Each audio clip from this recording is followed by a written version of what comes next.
എടാ നീ എന്തിനാ 24 മണിക്കൂർ അവനെ വിചാരിച്ച് കണ്ണീര് മാർത്തോണ്ടിരിക്കുന്നത്? അതിലിവിടെ ആര് കരഞ്ഞ്? പിന്നെ ഇപ്പൊ ഈ കാണിക്കുന്ന എന്തോന്ന്? അത് പഴങ്കഞ്ഞി കുടിച്ചോണ്ടിരുന്നപ്പോ അതിലൊരു കാന്താരി മുളക് കിടന്ന് കടിച്ചു കൊടുത്തു. ഭയങ്കര എരിയമ്മ. അപ്പൊ അടുക്കളയിരുന്ന പഴങ്കഞ്ഞി മൊത്തം നീ എടുത്ത് കുടിച്ചാ? അപ്പൊ ഇന്നും ഞാൻ പട്ടിണിയാ. അതല്ല വിശേഷം ഉണ്ടെന്ന്. ആർക്കെനിക്കാ? അങ്ങനെ വേലയ്ക്ക് പുറത്ത് ഞാൻ വീട്ടിനകത്തിരുന്ന കുറെ വിശേഷം ഉണ്ടാവും. അച്ഛൻ നിൽക്കുമ്പോഴാണോ വലിയ വർത്താനം പറഞ്ഞത്? അതല്ലെന്ന്. എടാ നമ്മുടെ ഹേമന്ത് ഇപ്പൊ ഇങ്ങോട്ട് വരുന്നു. ഓ, ഹേമന്ത് മോൻ വരുന്നത് കൊണ്ടാണ് ഇവിടെ ഇത്ര വലിയ സന്തോഷം. ചുമ്മാതല്ല ഈ വെള്ളപ്പാത ഇങ്ങനെ ഒരുങ്ങി സുന്ദരിയായിട്ടിരിക്കുന്നത്.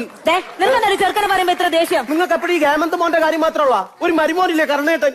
ആ കർണേട്ടൻ കാര്യം നിങ്ങൾക്ക് വല്ല ഉത്തരവാദിത്വം ഉണ്ടോ? അവിടെ ഒരു കരിഞ്ഞ ഏട്ടൻ 10ാം ക്ലാസ്സിൽ പഠിക്കുമ്പോ 5 കൊല്ലം തോറ്റിരുന്ന എന്നെ പാരൽ കോളേജിന്റെ മുമ്പിൽ വന്ന് കൈയും കാലും കാണിച്ചിട്ട് എന്നെ കെട്ടിക്കൊണ്ട് പോയി. അല്ല, ഞാൻ അവനോട് എന്ത് തെറ്റ് ചെയ്തെന്ന് നീ പറഞ്ഞ എനിക്കൊന്നും മനസ്സിലാകുന്നില്ല. എന്റെ കർണേട്ട് എത്ര പ്രാവശ്യം പറഞ്ഞ 5 സെന്റ് വസ്തുവിലിരിക്കുന്ന തേക്കൊന്നും മുറിച്ചോട് കൊടുക്കുക. ഓ, മോണി മാത്രമുള്ള തേക്ക്, മരുമോണി തേക്ക് കുട്ടിയെ പറ്റത്തില്ലേ? അല്ല, ഈ വാടക വീട്ടിൽ താമസിക്കുന്ന നിനക്കൊക്കെ എന്തിനാണ് ഈ തേക്ക്? അതിനൊരു സർപ്പമഞ്ചൽ കട്ടിലുണ്ടാക്കായി. സർപ്പമഞ്ചല കട്ടില്